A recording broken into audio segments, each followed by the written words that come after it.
grammar is, well, certainly sentences with a subject and an object, like the cup is red.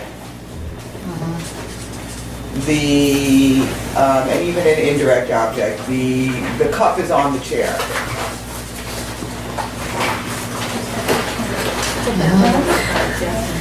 But then more, we get to more complicated things, like the transitive actions, like he gave it to her.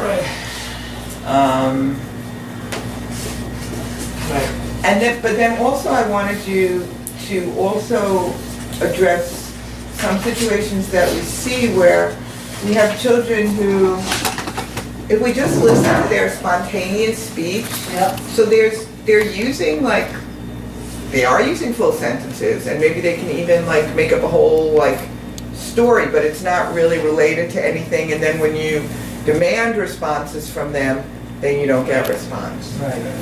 So that's two different things. Right. But they get confusing. So we wanted you to help us out of the confusion of language development. That's a small task. Well, just let's start. Yeah.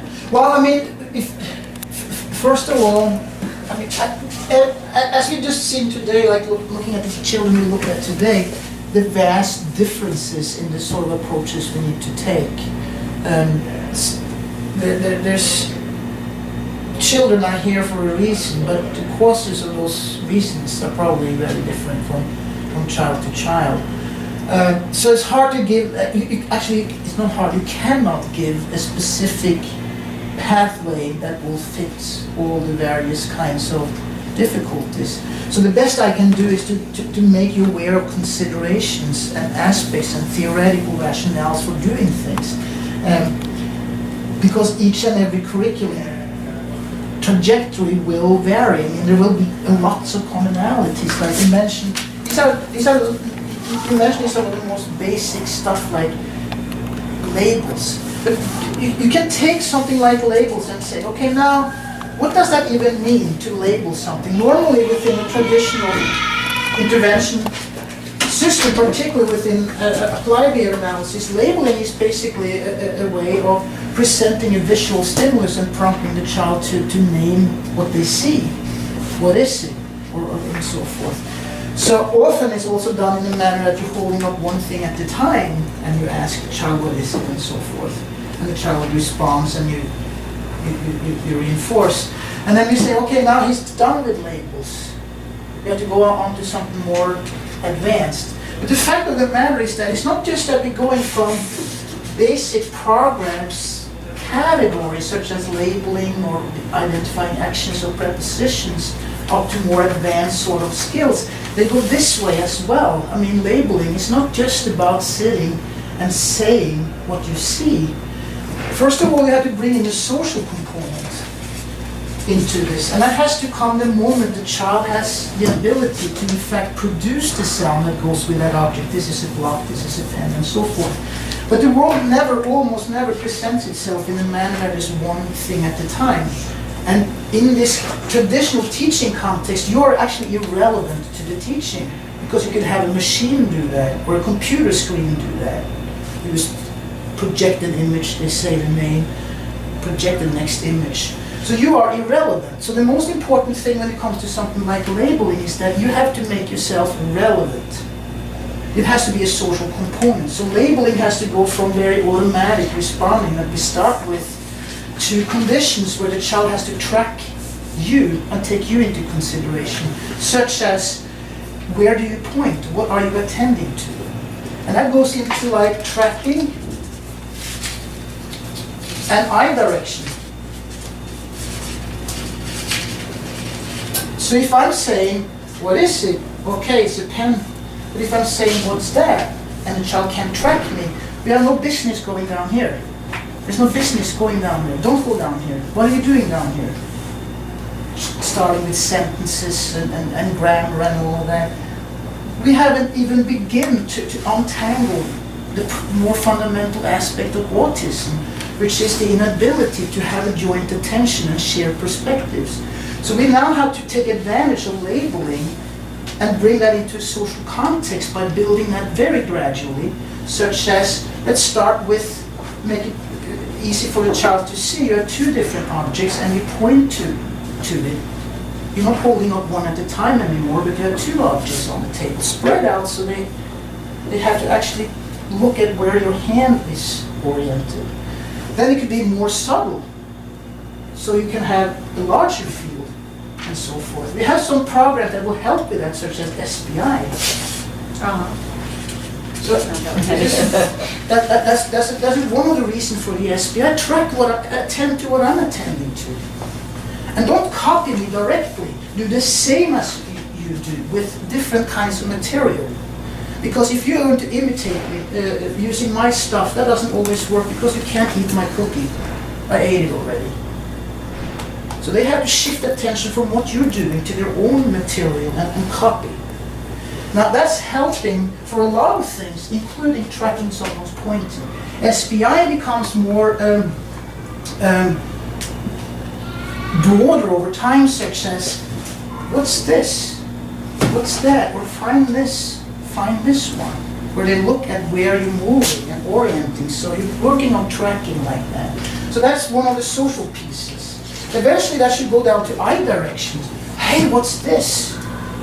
If you can't discern who's that, and it's one person and another person, can you track who I'm looking at? If you can't do that, you have no business being down here. If you're down here and doing that, but this is not fixed, the stuff down here is not going to fix this stuff. This stuff has to be fixed up here. So labeling is far more than just saying a word in the presence of an object. It has to do with social tracking and so forth as well. That's just one piece. Then you have multidimensional aspects of labeling. And we talked about that right before we came in here with one of the students. And you label object not only based on what they look like, but how they feel, how they taste, what they sound like, etc. And unfortunately, we spend an enormous amount of time, because vision is the most salient human sort of sensory system, that we almost neglect the other things. Like, you have to be able to label things by your kinesthetic feedback, the way they feel, if you can't see the whole thing. How they sound, some objects sounds differently. So if I'm showing a student, and we talked about this earlier, if I'm showing a student what you see, cup and pen, right? Now move away. Which one is that? What's that? Versus two distinct sounds. Obviously you can't have the student not see the objects, because they will guess to the end of days. Because there's many different objects that can make that sound. But you have to teach the student to recognize things based on other sensory modalities. So that's a whole different area in itself. Then you also have to identify things and names of things by partial information. And that goes into the area of parts versus whole, for instance. And that's just a small aspects of inferencing. So if I'm showing you something, but just part of it, can you infer the whole thing?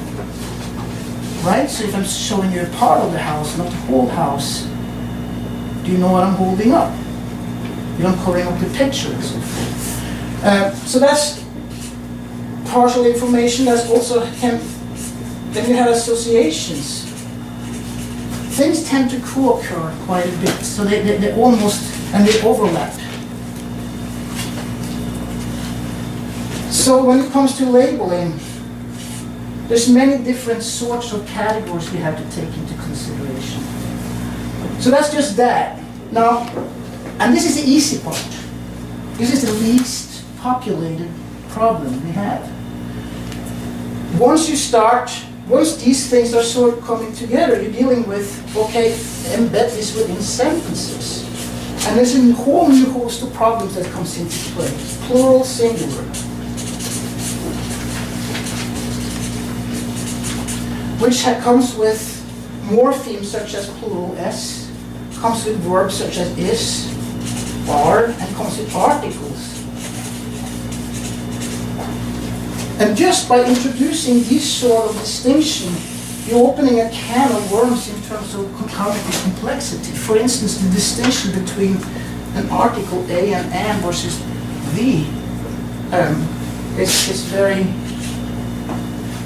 very difficult to teach because they depends on how you are approaching the item. So if I'm saying like, can you go and get me a cup? It doesn't matter what cup it is. You can pick one. But if I'm saying like, can you go and get me the block? You will have to figure out what's that mean, the block we had just played with 2 minutes ago on the one we were just talking about, because now we're talking about a specific block, not just any block, which requires that you track back to trying to figure out the specific kind of items that we had in mind, because we're now sharing that item, because we have joint attention towards that item. So this distinction is very, very hard. You often see children with autism who don't actually use any articles because they can't make that distinction at all, nor can they make the distinction between plurality and singularity, which means that you have to understand that any given cup is an example of a broad class of cups. It's not just cup, cup, cup, cup, cup. There's cups on the table, not cup, cup, cup, cup. If you test some children down the line when you feel that you've done such a great job in the early stages with what's missing and so forth, and you put up 3 objects on the table, 2 of them being of the same kind, and you see the child say stuff like, I see pen, cup, cup. Or if you put 3 up and say, I see cup, cup, cup. How come? They'll learn to individualize them. But they also have to learn to group them into categories. I see cups, or 3 cups, or 2 cups.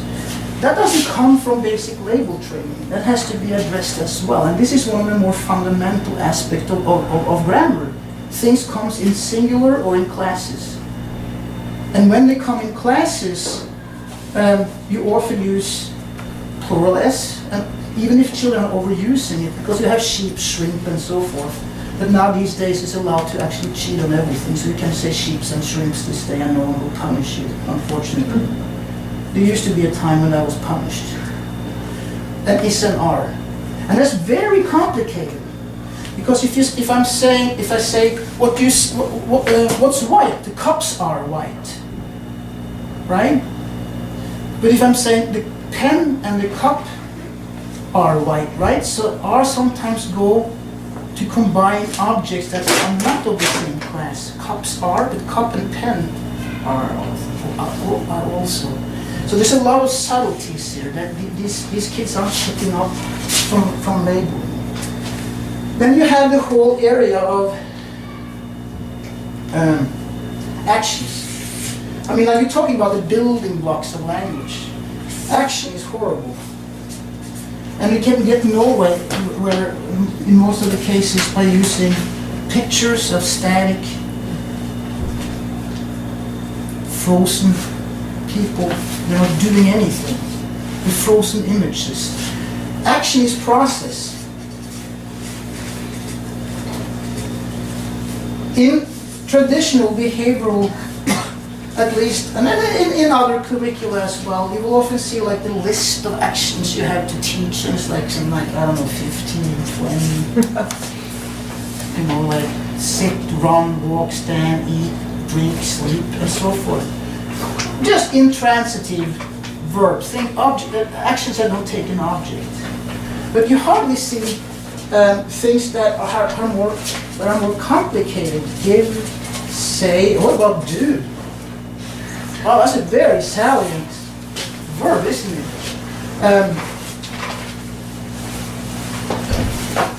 And things that require a starting point. Come and go. So it often ends there and they say, we're done with actions already. Like when I hear that, I just, you're not done with actions. It's actually very complicated. We have what we call transitive and intransitive verbs, and we start often with the intransitive, clap, stand, and so forth. You can do them as actions without engaging in any sort of objects, but you can't do that in something like say or give. What did you do today? I gave. I gave, or I said. Said what? What did you say? To whom did you say? You can't stop there. If we stop with the intransitive verbs, which we often do, and say, now we have this, let's go this way again. No. This is a lengthy sort of process. starting with teaching the child to be able to make statements regarding actions with objects, like eating something, going somewhere, and so forth. Because going to the kitchen and going to the hallway are two very different actions. The only problem with this is that it's the same motor program. You get there the same way, but they are differentiated based on what we ascribe to them. So like signing your name or writing your name can be basically, it can vary from like signing a check to buying a house. Like you bought a name, like you did write your name, but you actually bought a house right now. Because signing your name can have many different implications based on context. But for these children, an action is an action in terms of his motor movement. So they don't individualize actions based on context. So that's very hard to learn. Going to the store versus going to mommy, two very different kinds of actions. Now, you have stuff like when you have building, and you have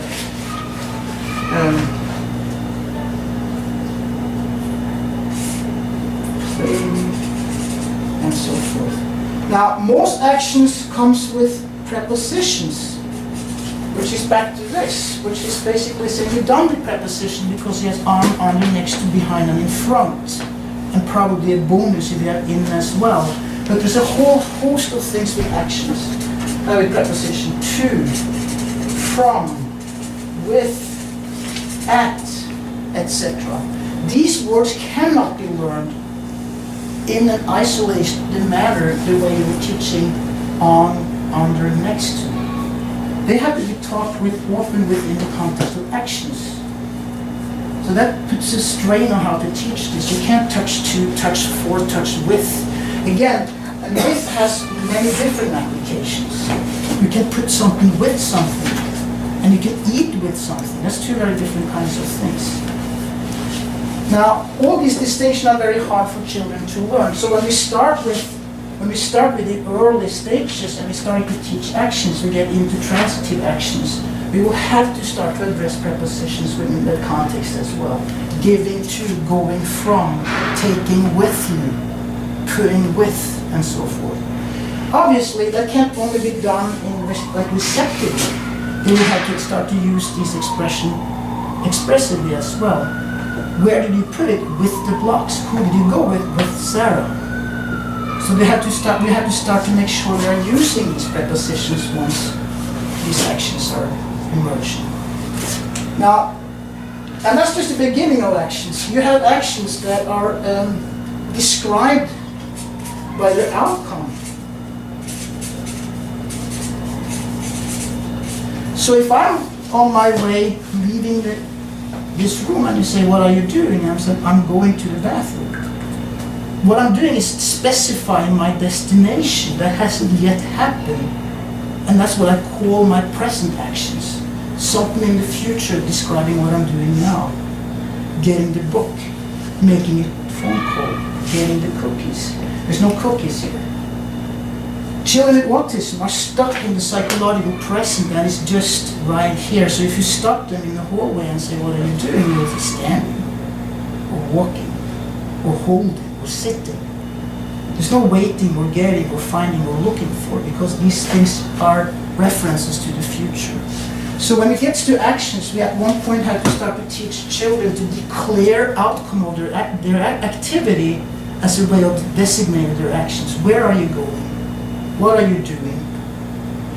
And the only way to do that, and I think we talked about that in past workshops, I'm not sure how many are present for that, but that's one of the reasons why I have activity schedules in place. Not because I need to teach the children to be independent necessarily, but we have to set up a system so the children are transitioning from one thing to the next, have clear destinations and missions. So you can stop them in their tracks and say, what are you doing?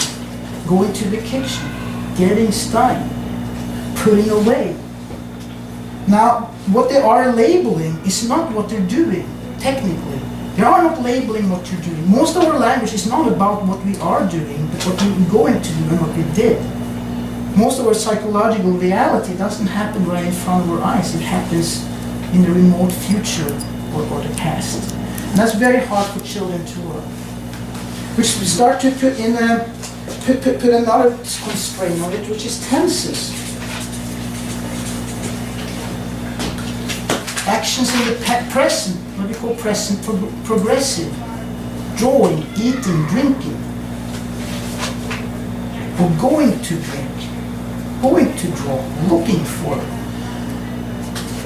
And past tense. Often actions, what happens here in traditional teaching very often is that you get these 15 actions, clap, jump, turn around, and then we go down here again. And what do? We combine them into location action, go to the door and clap. Well, if you have 15 locations and 15 actions, we have a decent amount of combinations that we can do. But this is not beginning to scratch the surface of human reality. It's just very, very narrow. But still, we can use that to get something off the ground, something else off the ground, which is being able to report immediate activity and starting to address tenses. But if you go down, if you teach these things and just go down this way rather than expanding on it, you will get stuck at one point. So the unstuckness doesn't actually come from what we're doing down here. It comes often from how do we expand on the basic things. Does that make sense? Yeah. But this is hidden from view because no one writes about it. No one talks about it. Maybe they're scared. Because once you open that, you will see a host of problems. And it's better not opening that door because if you stick your head in the sand, it's better, right? The fact of the matter is that this reality exists and it's complex and we're trying to deal with it. Functions is another one. And functions, you have to remember, function is, what you have to ask yourself really is, why are we teaching these things? Like, why would anyone teach anyone about functions anyway? Because everyone's teaching it, but if you start to interview people, just go around and say, like, why are you doing that? You will get a lot of different kinds of answers. Functions of objects. Functions is really equivalent to purpose. When we name a function of an object, we're talking about this designated purpose. Some person somewhere in time had an idea and wanted to solve a problem, and he made a tool. Or she made a tool so you could solve a problem. You can use that tool for something else, but it really was designed to do something. If you're teaching children that the purpose of naming functions of objects, before they in fact are able to use these tools in the manner they're supposed to be used, you're on the wrong track. If you don't have any business hammering anything, it's pointless to talk about hammering or brewing coffee. Right? So when you teach something like, remember that function is about designating purpose to things. So first of all, you have to make sure that the children are able to carry out the appropriate action with it. Drinking from the cup or eating from the spoon or carrying something in a plastic bag or cutting with the scissors and so forth. But there's a whole lot of different kinds of objects out there that has specialized purpose. Often I see lists, for instance, like umbrellas. And kids don't use umbrellas a lot. So unless they are in fact actively involved in using the object, can demonstrate how to solve the problem. So if they're sitting at the table, they don't have anything to drink with, and they can't ask for a cup because they can't request it. But parallel to that, you have a program teaching the functions of cups. Then you get an individual that's able to sit around and tell you all the functions in the world, but not being able to ask for the cup when the cup is needed. That's not treatment, that's not intervention, that's nonsense. Let's face it, that's nonsense. They have to solve practical problems. After all, language is based upon, is predicated on actions that we are able to carry out. There's nothing worse for those of you that have been students of, had to take these boring classes in philosophy or science or whatever you've been taking, and you don't know what they're talking about, and you kind of have to learn these things, but you're not really doing them in your everyday life. You become detached from them. And it's the same thing for these kids. If they can't manipulate the objects, if they can't ask for the objects, if they can't problem solve by getting the object that they need to solve a certain task, it's purposeless to talk about what they're for.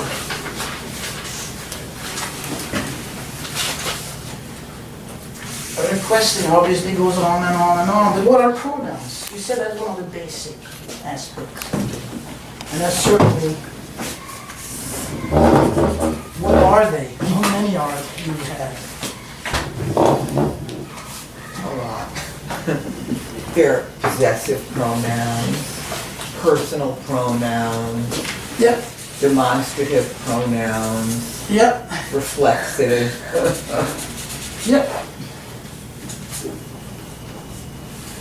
Nominal, reflexive. That's exactly, the whole host of what we call WH words are pronouns. A pronoun is a noun that stands in for another noun.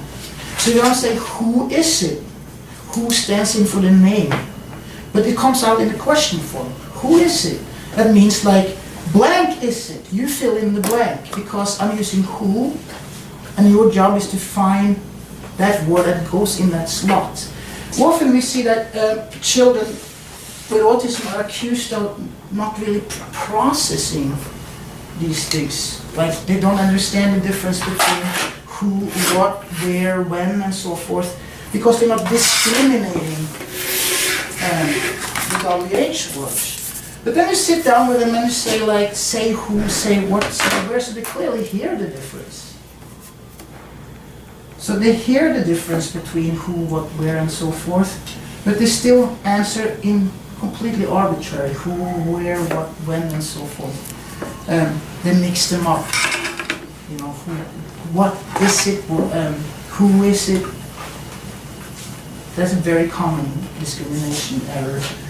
Now, obviously that has to do with the broader issue of understanding pronouns. Like I don't like to start with the WH stuff. First of all, most questions, a lot of questions aren't actually WH based. They're more like is and are and do based. Do you like it? Are you coming? Is this yours? But often we drop all of that and go straight to the who, what, where questions. But most questions, a lot of the questions we should start with is probably is questions, which ties into something like yes and no. Is this it?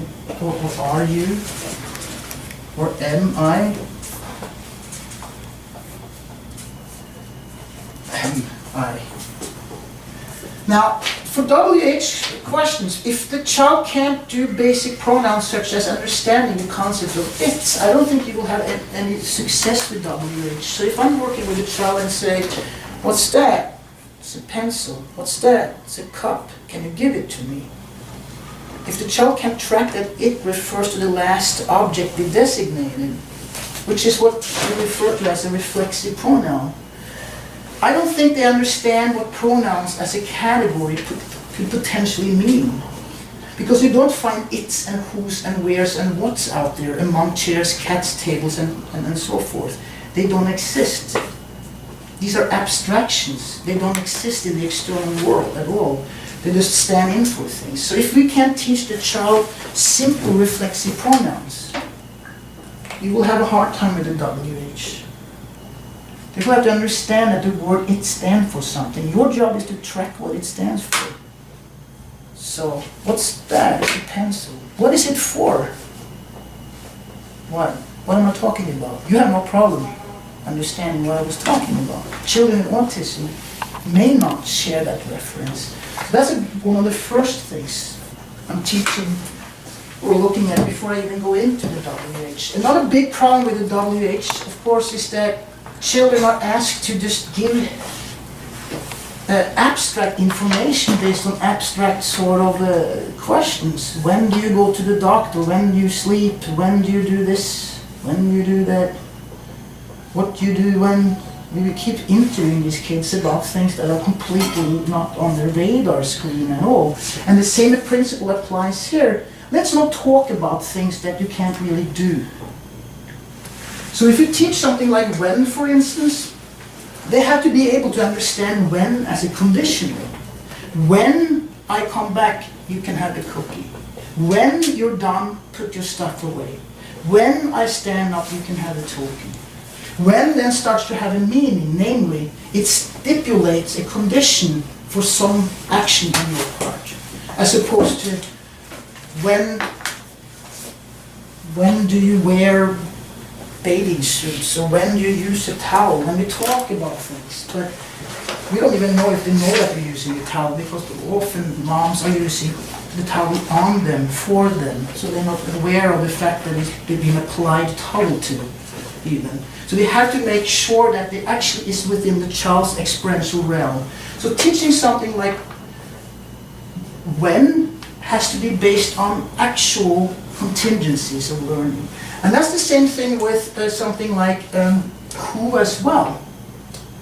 To teach who, what discrimination in the abstract is very problematic. You have to probably teach the children to apply who and what in terms of questions before they start to get an understanding of that. Go and get the cup. Where is it? I know someone took it. Who? To get to that, we will have to build up a whole arsenal of skills, such as being able to follow a lot of instructions, being able to ask questions. So we have to build that up even before we get to the who sometimes, who and what distinction. So that's why often you will see that I'm waiting with these things, because if we don't wait until we have that foundation, all we're stuck with is a traditional 35 who questions, 35 when questions, 35 etc. questions, and then we can just wait for the crash when it comes to mixing them. That we all know that's going to come. The crash is going to come. Like he's doing so well until you mix it.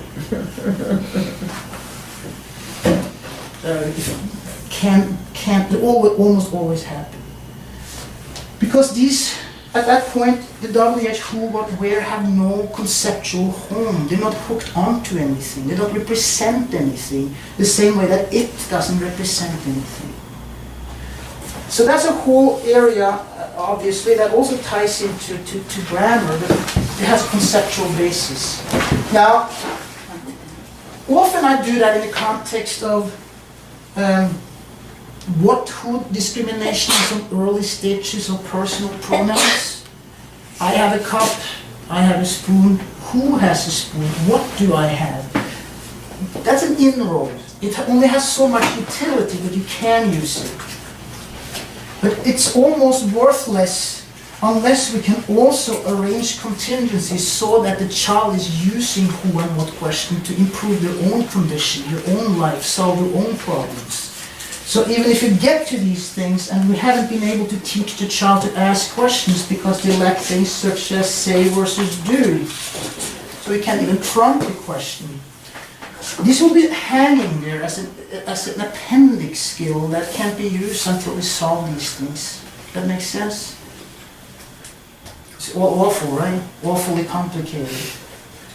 And pronouns, often we speak of pronouns, we speak of personal pronouns, like, as you mentioned, I, you, my, your, and so forth. That's one of the hardest things, obviously, for children to do, right? I and my and your. And combining them, that's where it really gets big. Yeah, we can teach him that he knows I in isolation. Yeah, exactly, he's autistic, so he knows I in isolation from the rest of the world. The problem is that I in relation to what? And that's a hard thing to teach. So when do we teach that? What do you think we need to have in place for that to even be remotely successful? Any ideas?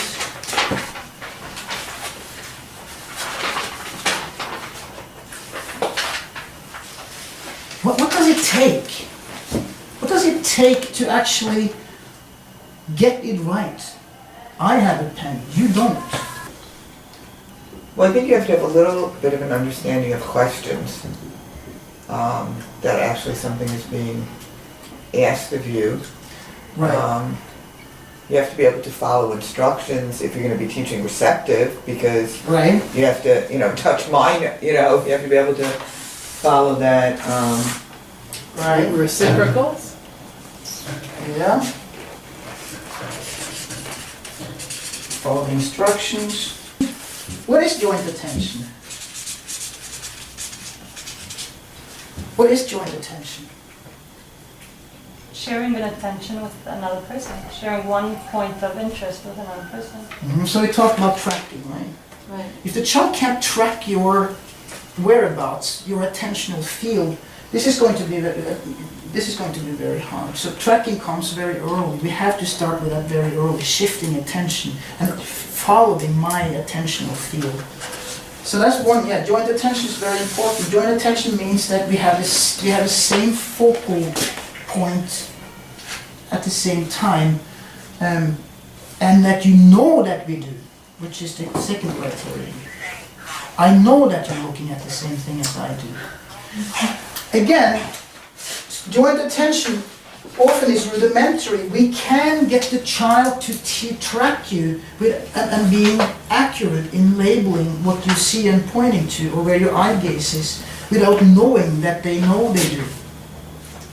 See what I'm saying? I mean, you can bring it under stimulus Yeah, control, you but can bring it's it not under stimulus really control joint without letting you attention. understand it.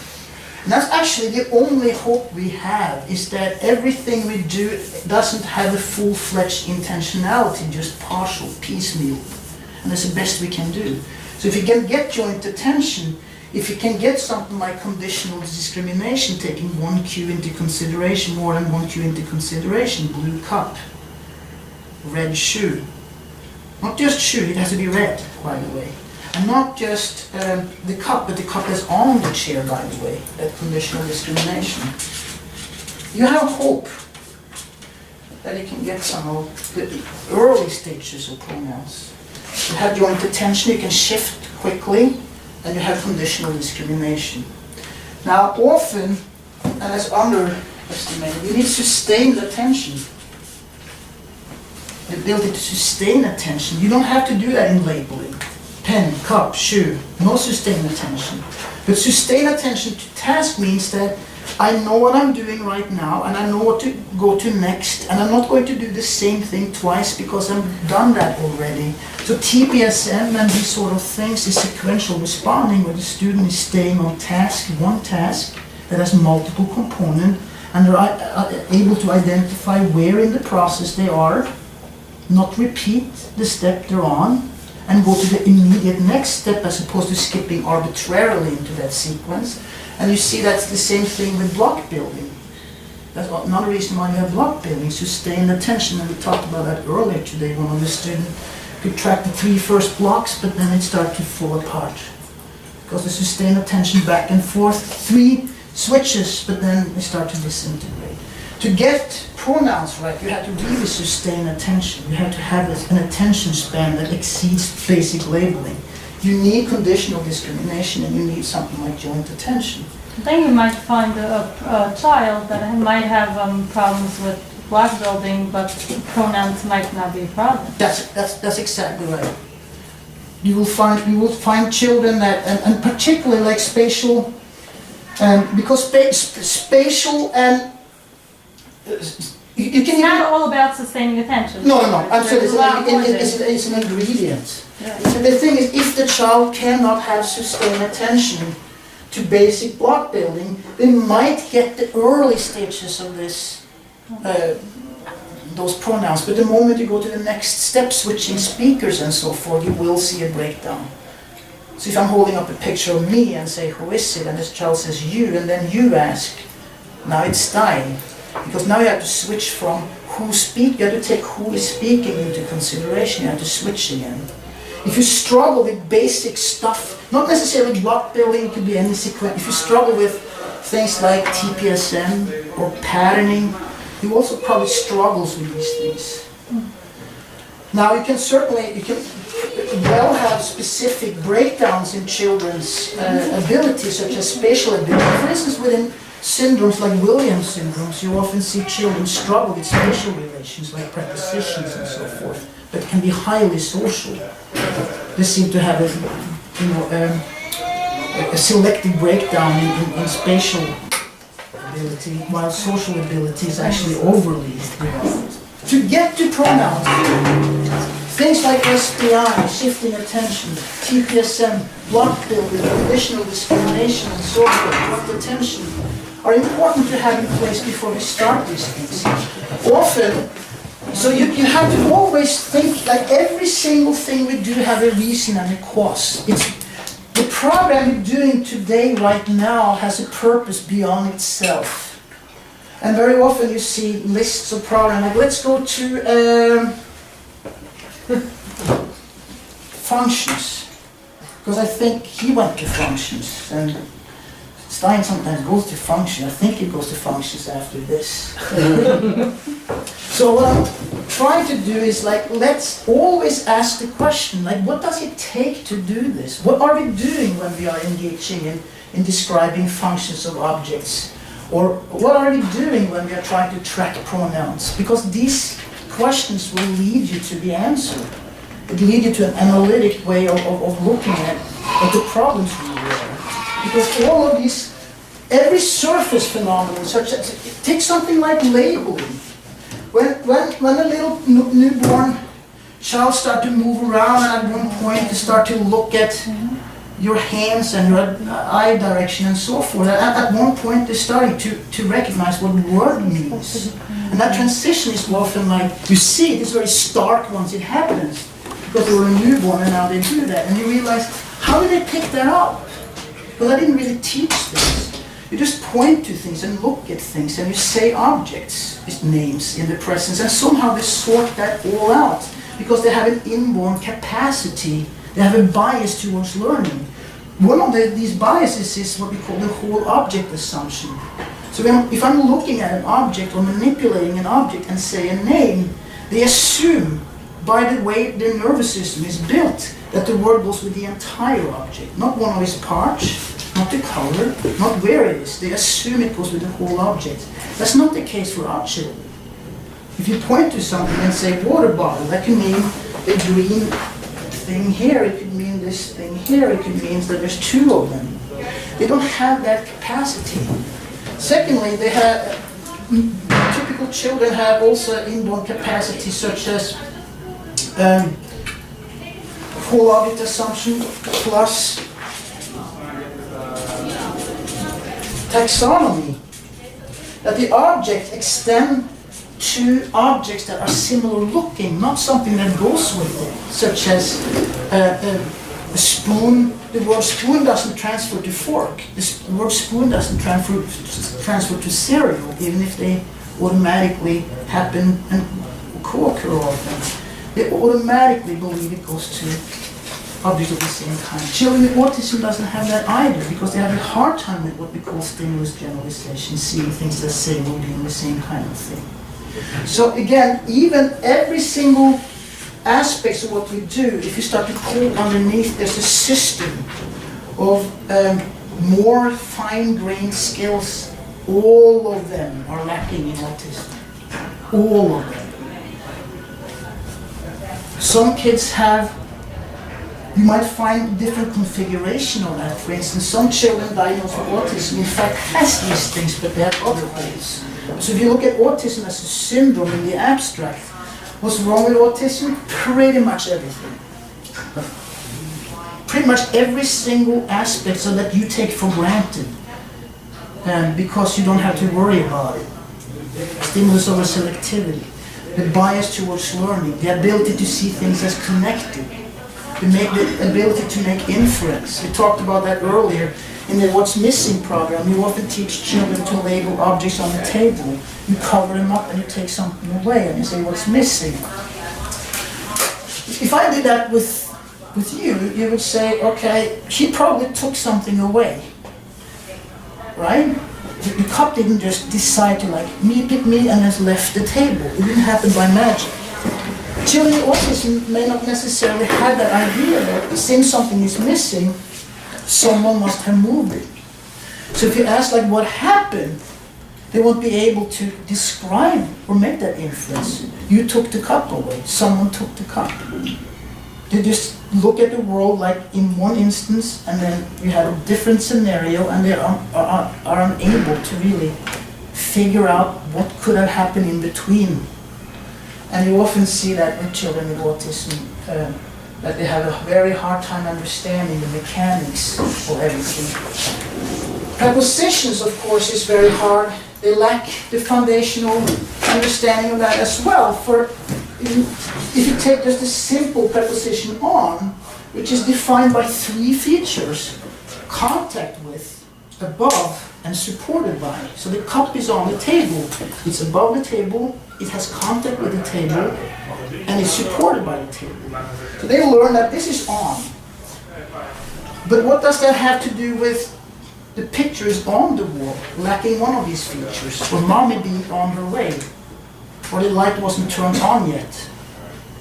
So if we teach the children that on has this very prototypical meaning and only this meaning, they have a hard time extending that word to situations that are similar or lack some of these features. They're not using on in the way that we expect them to do. And on is the simplest. You can imagine around and with and through and so forth. So when it comes to prepositions again, it goes this way, drastically, before we can expect to build on it significantly down that way. So every single piece that we teach in categories is another one. That's another thing that we teach early on. When do we teach categories? Well, it's good to have things like same, different first. Yeah. It is good? It is good, Why? because then you can open up the world to more than just the narrow categories of like car and, I mean, vehicles and food and whatever else that we typically teach. Why would we need categories? What's the purpose of having categories? Because it's the way we organize the world. How that's how you organize the brain? The world. The world? But what categories do you start with? Food, clothes, Animals. Animals. Giraffes, zebras, and lions? Yeah, we knew that was coming. Not a child, yes, the category. Get it over. No, categories are very important, as you said. It's a way of, it's a mind tool for economy, and it's a mind tool for inference. So if I know that something that I don't know what it is, but I know it's an animal, I can make predictions about it. It probably needs to be fed. It probably has certain functions and so forth that I don't need to see these things happening. By virtue of that being in that class, I already know a whole lot about it. If I know that this is a food, I recognize that a lot of people will eat it and not die from it. That's very important information. I can use it when, and some people prepare it. It might taste in a certain way, have a certain texture, and it actually will come out of my body again, which is also good news. So you can make inferences from objects regarding what they're for and how they function and how they work based on knowing just a little bit about them. So what we're trying to teach with categories is really to organize information in an economical manner. And categorization is actually a form of inference, if you think about it. Just as you said, if you know that this kind of, if you said like, how's Winston doing? And he said, like, what's Winston? I say, it's a dog. All of a sudden, you know a lot about Winston that we didn't know. So we making inferences based on classification.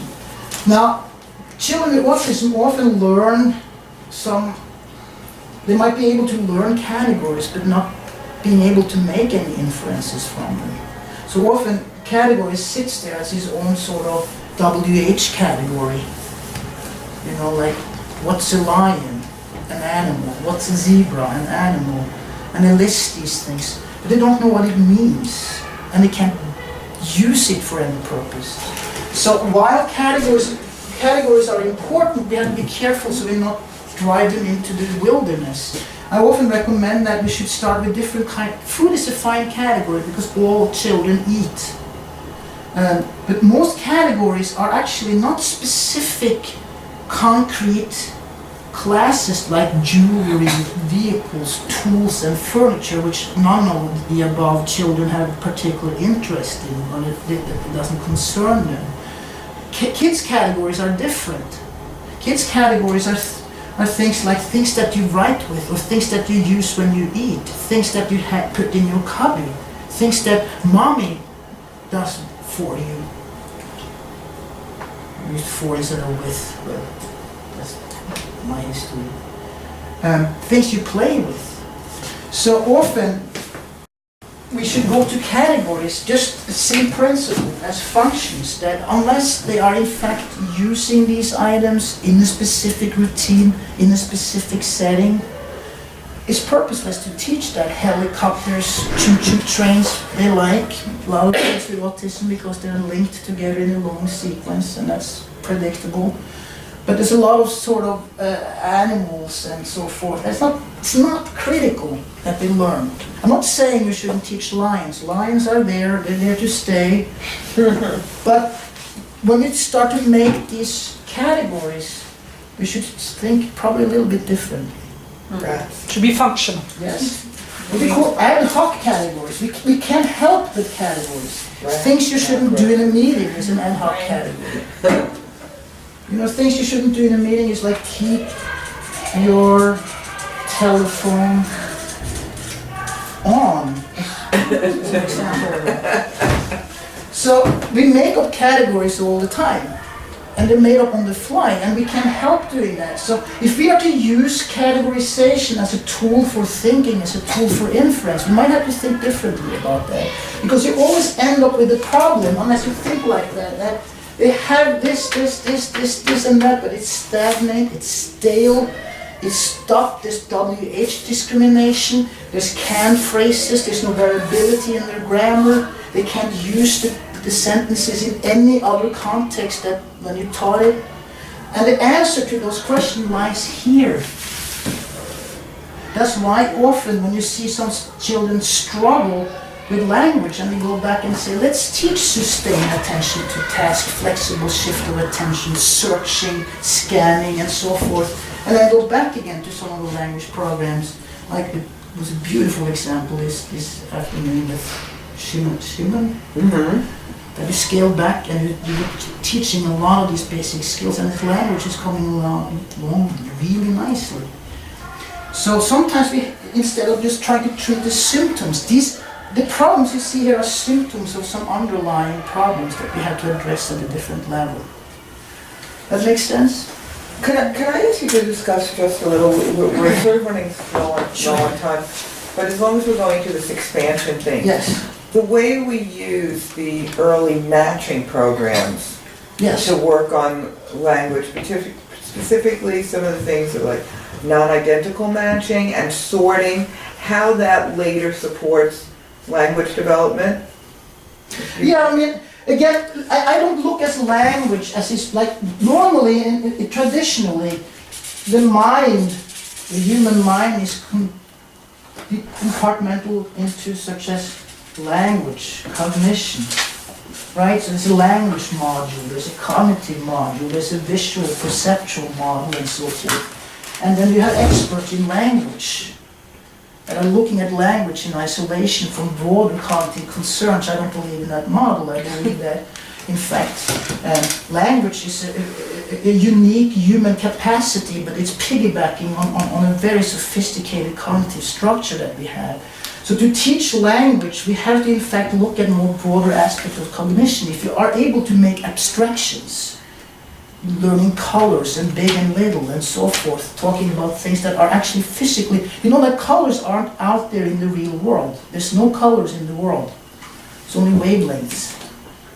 And there's no color in your brain either, which there are colors. You experience the world as colorful, but there's no colors out there in the brute world. So if we can't make the abstractions, we teach children that there are such things as on and unders. out there in the world, but you don't see the computer on the table. You see the computer and you see the table. You don't see the onness. That's imposed. So if the children are able to make abstractions and understanding abstract concepts like that, they don't have the tools upon which these living words are made, plural aspect of the world. The ending that nominates actions of the present versus action in the future. And actions in the past and actions in the future are fictions as well. The only thing that exists right now is right now. The other things are memories or projections of something that actually isn't. Right? So for them to, we want them to actually come to terms with what we seem to think are objective aspects of reality that aren't really out there for them to be seen. We have to teach them to make abstractions. If we don't teach them to make these abstractions, language won't develop. There's nowhere for them to put the word on. There's no aspects of reality to place that plural S, and so forth. So if you don't teach them basic skills such as scanning, conditional discrimination, abstractions such as big and little, if you don't teach them the ability to abstractly conceive of things, then language is going to suffer. And it does, and we know. When it comes to the early matching programs, what matching to sample is supposed to do besides teaching the child that things are the same, I'm using them for things like working memory, right? Fine saying. So now you see it, now you don't, but you have to keep it in mind. Keep it in mind what you're looking for. A lot of children struggle with this, and you have to expand that very, very gradually so they are able to memorize these things, keep it in the echo chamber, so to speak. What happens if you do that and we build in obstacles such as, now find this one, but on your way you will confront additional obstacles, such as you have to actually ask someone to get out of your way, or someone asks you to do something on your way. Can you close the door? And they close the door and they're like, now where am I? Because now it's no longer about finding something. It shifted to close doors now. And that happens to young children with autism and old men like me. Because I find myself in positions where it's like, okay, so I couldn't begin with learning. So that's an age thing at both ends of the spectrum. That happens to a lot of people. Yes, and particularly for kids, I recognize. Now I'm giving the dog medicine to my children. It's like, what am I doing with this medicine? Now, so teaching children to keep things in short-term memory, stay focused on the task, even in the face of conflicting situations or obstacles, are immensely important. Match to sample in terms of scanning is also important. So if you don't see the thing you're looking for right away, keep scanning systematically. Because if you can't scan the external world, I think you have a hard time conjure up memories, if you will.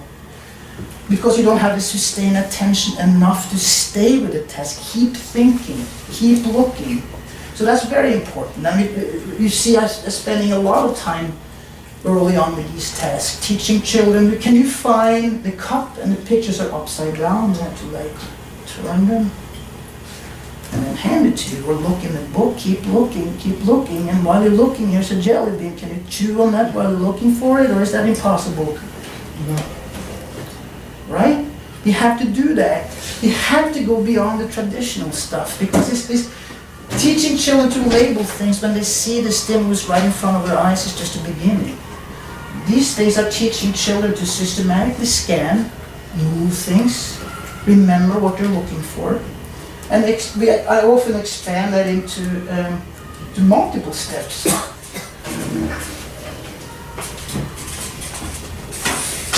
Go and fine-tune things, which can again be expanded again, like, okay, you look for two things and you find only one of them, and it's up to you to sort out which one you have found and which one you need to ask for. Can you do that? Can you keep track of all that information when it's changing? And if you don't get to these sort of practical problem solving, sustain attention again, language it will suffer, it will not take off. Because they might learn a tremendous amount of canned sentences, but not understanding what you're saying. That makes sense?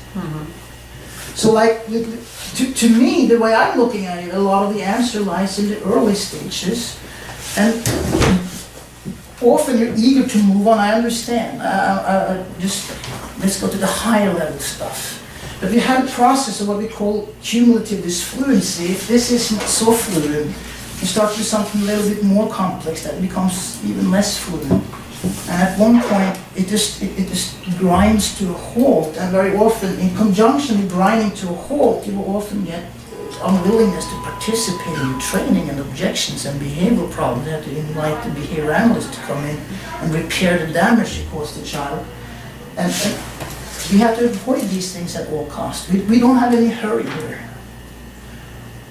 Obviously, some kids can move faster through these things and you get into far more complicated language, complicated sort of inferences. I'm thinking of something, fill in the blanks, asking me, identifying other people's problem and offering help, figuring out what other people are up to. So if I'm sitting here working with you and I ask Sarah to, like, can you go and get me a cup? And then ask, like, what's Sarah doing? Could the student track the fact that Sarah is getting a cup because I asked her to? Can he attribute the motivation to her getting up and moving to the fact that some sort of event happened that caused the emotion to happen? That's when you go into things like dyads, where children has to not only take into consideration what they are doing and what you're doing. And that's back, then once you start with dyads, you start almost from scratch again. Now we will teach labeling, but now I want the student to learn new labels while I'm teaching the other students. So I'm not going to actually teach you, I'm teaching you what this is. And I'm checking to see, did Sarah pick that up from indirect teaching? What if we have to teach the student the concept of being spoken to? So if I'm saying, can you open the door versus can you open the door, there's a big difference. Who am I talking to? You have to discriminate who is being talked to. You also have to discriminate what happens to others. So if I say, can you get the cup and you get the computer, what is Sarah's going to get? I have to get you involved in other people's business. You need to be more nosy. If you are going to learn anything about other people's motivation, you need to stick your nose into other people's business, and they don't do that, do they? No. Absolutely not. No. It's like you talk to them, and if you don't say their name or sit in a certain way, or if you're too far away, they don't respond. So all these dimensions we have to address, right? So no, we have a lot of stuff to do, in other words. There's 5 minutes left. Sure. So if anybody, I'd like to just open it up to any questions that anybody might. Sure. How do you help a child become more curious about things? If I have an icon on the activity schedule that says work, he chooses a work for himself, but hello, like, I'm a teacher, he doesn't understand that he should maybe ask, what am I supposed to do now, what do I get? He just says, okay, we're gonna do this. So he's just picking something? Yeah, he picks on his own. And the point of being vague was that I wanted him to ask. I wanted him to be curious, but he's not being curious. Right, but yeah, it's hard to make people curious, but you can arrange contingencies so that that question can happen, but he can have access to those things, of course, at the time of request. Because if he has, he will not use you as information tool. So you have to take the objects out of his media. They're not there. They're in the cubbies. Right, so you can't get to them. I just stand there and block. Yeah, or arrange the whole thing differently. Yeah, you have to almost. Because you probably, in this case, if you punished the choices, you could probably theoretically punish not that, to a point where it's like, okay, so what do you want me to get then? But you never get to that point with these kids. You almost have to make it impossible to choose, impossible to get to that goal without using social mediation. And you have these kids, for the most part, will rather build an elevator out of their toys to get up to the Yes, for sure. rather undertake, that. Or finding a way to open the locks with a hairpin rather than can you please open it? Because social mediation is just not at all their operating system. That's exactly right. So at one point we have to arrange so that it becomes a necessity. But that goes beyond just choosing like what kind of work should I choose. At one point you had to rearrange the entire setting so that they have to use social mediation to get things going. An example we talked about earlier today was to flip the whole paradigm around, so the students will have to instruct you, tell you what to do, give you guidance, point things out, identifying errors in you, rather than being a recipient of teaching. So we're dealing with changing the overall framework when we get to these things. All right. Any other questions? It's a lot of stuff to think about. It's hard to give specific guidelines in terms of what comes next, because what comes next depends on many different things. But always ask yourself, like, why am I doing this? And also another very important question is, what does it take to do so? What am I doing when I'm doing this? And isn't it also, Stein, that like a lot of this is you have to pick somewhere to start. Yes. So if you start somewhere, you're going to see really quickly Yes. where you need to go Yes. with it, because things will either be flowing Yeah. or they'll fall apart, and then you can just, from there, you can like kind of figure out backwards, even if you do make a mistake. Yes. Even if you make a mistake. So you Well, I'm not shy starting, like, I don't like to do like weeks of evaluation before I'm starting. I hate it. I come to place like, well, we had a student, we're in the 6th week of doing the tables. You got to be kidding. Sit the kid down and start working, and it will show itself. Rather to start from labels or rather to start from categories? Well, we have discovered that he doesn't have categories, which goes hand in hand with the fact that he doesn't have any receptive labels. He doesn't have pronouns, which actually makes sense because he doesn't listen to anything, or he doesn't speak in, he can't use conjunctions because his mean length of utterance is 1. So, like, they have all sorts of crazy evaluations. Sit the child down, arrange something, you will overshoot and undershoot, and you take it from there. Oh, they can label with this field size, like, expand the field size, see what happens.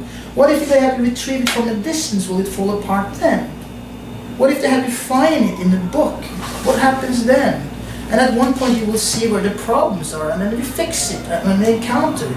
You can't find, a lot of these problems you can't find in advance either. And they're looking for something they will not find, these evaluators. You won't find the problems until you actually get to them. But to get to them, you have to get started.